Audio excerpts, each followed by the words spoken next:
As the Israel-Hamas war intensifies, Hamas has adopted a brutal new strategy: killing hostages. This shift in tactics has escalated the conflict to a new, chilling phase.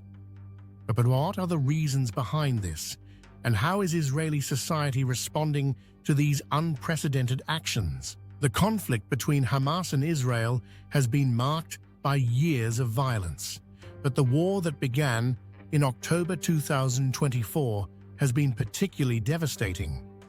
On October the 7th, Hamas launched a massive attack on southern Israel, capturing hundreds of civilians. Initially, the hostages were seen as a critical bargaining chip for Hamas, aimed at securing prisoner exchanges or halting Israeli military operations. However, with no deal in sight and Israeli forces tightening their grip on Gaza, Hamas has dramatically altered its strategy. Why? By ordering the execution of hostages if Israeli troops come too close, Hamas is signaling that it no longer views them as strategic leverage. Analysts suggest that Hamas recognizes the current Israeli administration under Prime Minister Benjamin Netanyahu is unlikely to negotiate or agree to a ceasefire deal that would involve the release of prisoners. In essence, Hamas may have concluded that the hostages, once a potential asset, are now expendable. This is a calculated escalation designed to inflict psychological trauma on Israeli society and destabilize the government's position. But beyond psychological warfare, Hamas's new tactic may also reflect a strategic shift. Israeli military operations in Gaza have made it increasingly difficult for Hamas to maintain its control over the hostages. The recent deaths of 6 hostages captured during a music festival were not only a tragedy, but also an indication that Hamas is losing its grip on the situation. By killing these hostages, Hamas is making a statement.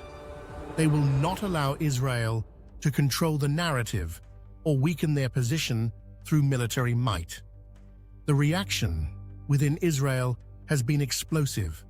Israeli society, already weary from the ongoing war, is now gripped by anger and fear.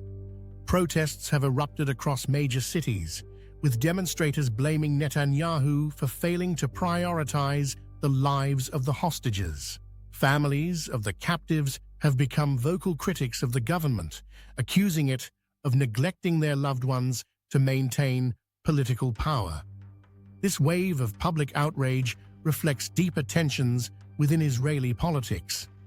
Netanyahu's administration is caught between two conflicting objectives: the desire to destroy Hamas and the need to bring home the more than 100 hostages still held in Gaza.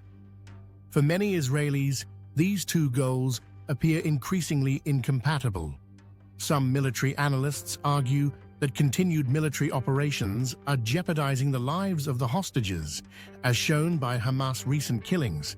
Yet Netanyahu has doubled down on his stance, insisting that halting the war would be a sign of weakness and a threat to Israel's long-term security. Within Israel's political landscape, this has created a serious dilemma. The hostage crisis has not only put Netanyahu's government under scrutiny, but has also led to fractures within his own coalition. Defense Minister Yoav Gallant has reportedly clashed with Netanyahu over the handling of the hostage situation, particularly regarding Israel's military presence in the Philadelphia corridor along Gaza's border with Egypt. Gallant, like many others, believes that withdrawing troops from this area could open the door to negotiations and save lives. Netanyahu, on the other hand, remains adamant that maintaining control over this strategic zone is crucial to Israel's security. This internal political divide mirrors the broader societal split. On one side, there is increasing pressure for a ceasefire or negotiations, with many Israelis prioritizing the safe return of the hostages. On the other, Netanyahu's supporters argue that any deal with Hamas would only embolden the group and undermine Israel's long-term security. This debate has now become central to the national discourse, with massive protests both for and against government actions playing out in the streets of Tel Aviv, Jerusalem, and Haifa. Internationally, Hamas' decision to kill hostages has drawn widespread condemnation. US President Joe Biden, among others, has denounced the actions as war crimes, further isolating Hamas diplomatically. Yet despite international outrage, the killings highlight a grim reality. Hamas may no longer see any viable path to negotiation, and this hardline tactic is a reflection of that strategic deadlock. For Hamas, prolonging the conflict and deepening the psychological trauma of Israeli society may now be a more valuable weapon than the hostages themselves.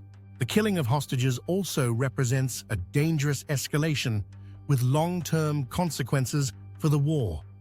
Militarily, it suggests that Hamas is willing to take more extreme measures as it faces increasing pressure from Israeli forces. Strategically, it signals that Hamas may be shifting from leveraging hostages as bargaining tools to using them as instruments of terror and propaganda.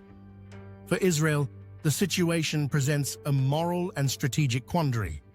How far can the government push its military campaign without further endangering the hostages?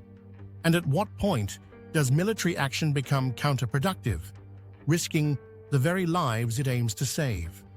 As the war continues, the deaths of hostages have become a flashpoint in Israel's national identity and its political future. Netanyahu's government now faces an impossible choice: continue its hardline military campaign against Hamas, or pivot toward negotiation in a bid to rescue the remaining hostages. Both paths are fraught with risks, and the future of Israel's leadership may well hinge on how this crisis is resolved.